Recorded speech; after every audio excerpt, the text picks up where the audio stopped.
To celebrate the remarkable milestone, Tom Hawkins, games record holder, we were able to invite down some of the 300 game players from the Geelong Football Club to reminisce about what it means to achieve that milestone and to celebrate what makes Tom Hawkins the incredible player he is. Things have changed a little bit, the celebration of the games record holder, Tom Hawkins. Do you remember the celebration around when you passed Sammy Newman?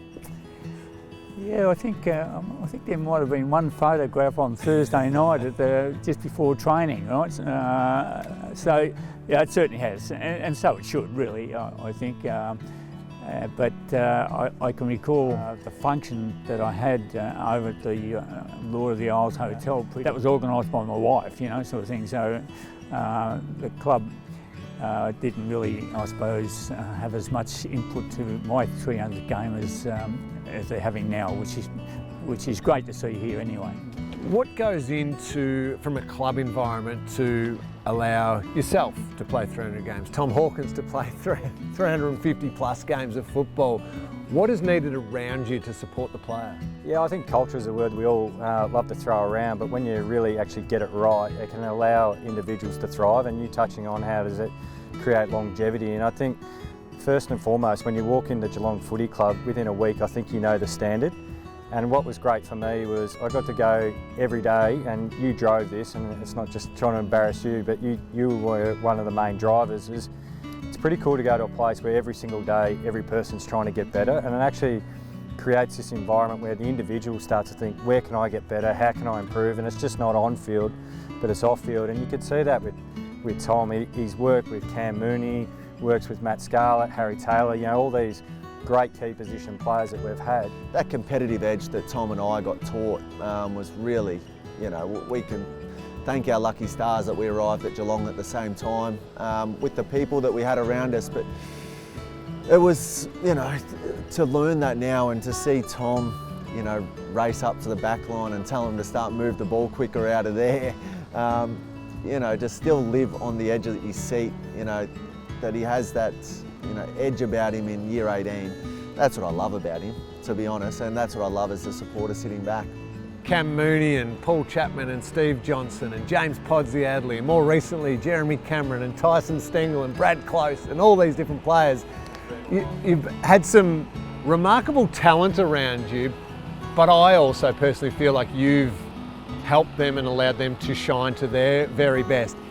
How are those dynamics for you? How do you get the very best out of all of those forwards and many more that I haven't even named there? Yeah. Look, I think it's been a trait that's lived within every Geelong Cats player that I've played with.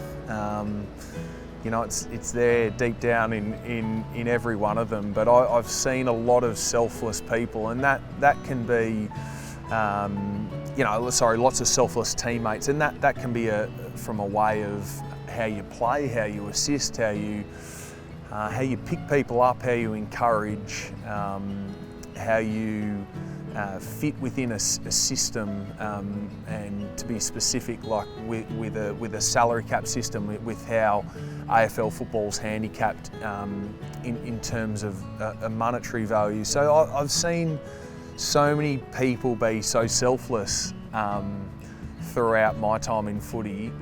You know, also that extends long before footy with I think ultimately my parents, who I see as very selfless and giving people. So it's followed on in my time here, and you know, I've tried to, you know, my time on you know, before footy and after, pre-football and during my football career, I've tried to pick the best things out of different people and learning experiences along my journey, and that's certainly one that I've admired from a lot of people.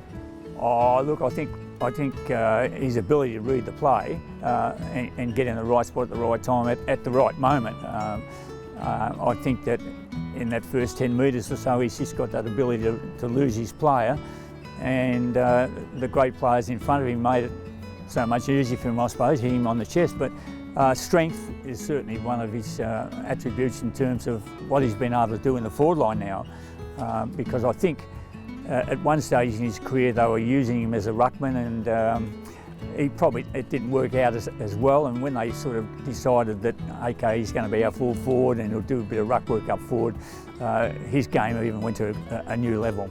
Can you pinpoint a moment though where you said, oh yeah, this guy, maybe not games record holder, but this guy is going to be an important piece of this club for a long, long time? I think when I'd finished training and you'd be off doing extra running because you were nuts, I'd be trying to kick barrels from full back because I thought that was fun. And the first thing he did was he'd grab a hold of Cam Mooney, or as I said, one of the key defenders, and kick me the footy, kick me the footy. He'd get an assistant coach, and it was all what you see him do on, repeat contest to contest. And they'd have the witch's hat set out in the pocket. And I can remember one training session, and he was just constantly going over and over, short lead back, come at the footy, push, and it just looked physically exhausting. And didn't stop me kicking barrels if we were watching, but it was just so impressive to watch. And when you see a guy do that, you go, there's no way someone like that isn't going to be great. I look at it and I think when I was a young Cats supporter and then a young player, Ian Nankervis's record seemed a billion miles away. No one will ever top that. Now to think that yourself, Jimmy also plays 300, Boris and Tom have gone past that.